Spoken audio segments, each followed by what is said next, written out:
آمن الرسول بما أنزل إليه من ربه والمؤمنون. அஸ்ஸலாமு அலைக்கும். பிஸ்மில்லாஹிர் ரஹ்மானிர் ரஹீம். அல்லாஹ் மகத்துவத்தின் இறைவன் எங்கள் இந்த சகோதரனின் பதவிகளை உயர்த்தட்டும்.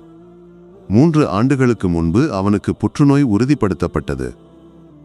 மருத்துவர்கள் அவனுக்கு 6 மாதங்கள் மட்டுமே உயிர் வாழ முடியும் என்று கூறினர். சிகிச்சையை தொடங்குவதோடு தனது அனைத்து செல்வத்தையும் ஆப்பிரிக்காவில் உள்ள முஸ்லிம்களிடையே பகிர்ந்தளிப்பேன் என்று அவன் அறிவித்தான். அல்லாஹ் மகத்துவத்தின் இறைவன் அவனுக்கு சிறிது ஆரோக்கியத்தை அளித்தான். அவன் 3 ஆண்டுகள் உயிர் வாழ்ந்தான். இந்த காலகட்டத்தில் அவன் படுக்கையில் படுத்து குர்ஆனை ஓதிக்கொண்டிருந்தான். அவனது நிலை மிகவும் கடுமையான போது மருத்துவர்கள் அவனது வீடியோவை பதிவு செய்தனர். அவன் சூரத்துல் பகராவின் இறுதி வசனங்களை ஓதிக்கொண்டிருந்தான். அவை பற்றி ஹதீஸில் பெரும் மகத்துவங்கள் கூறப்பட்டுள்ளன. இந்த வசனங்கள் அல்லாஹ் மகத்துவத்தின் இறைவன் தனது நபிக்கு மீராஜ் இரவில் பரிசாக அளித்தவை. இத்தகைய மக்களை பற்றி அல்லாஹ் மகத்துவத்தின் இறைவன் புனித குர்ஆனில் கூறுகிறான்.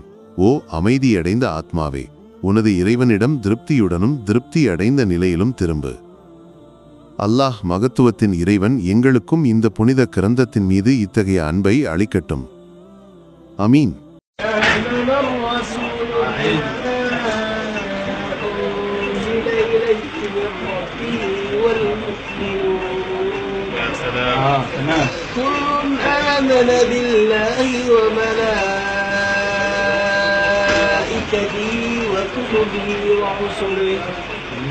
لا نفرق بين أحد من رسله قالوا سمعنا وأطعنا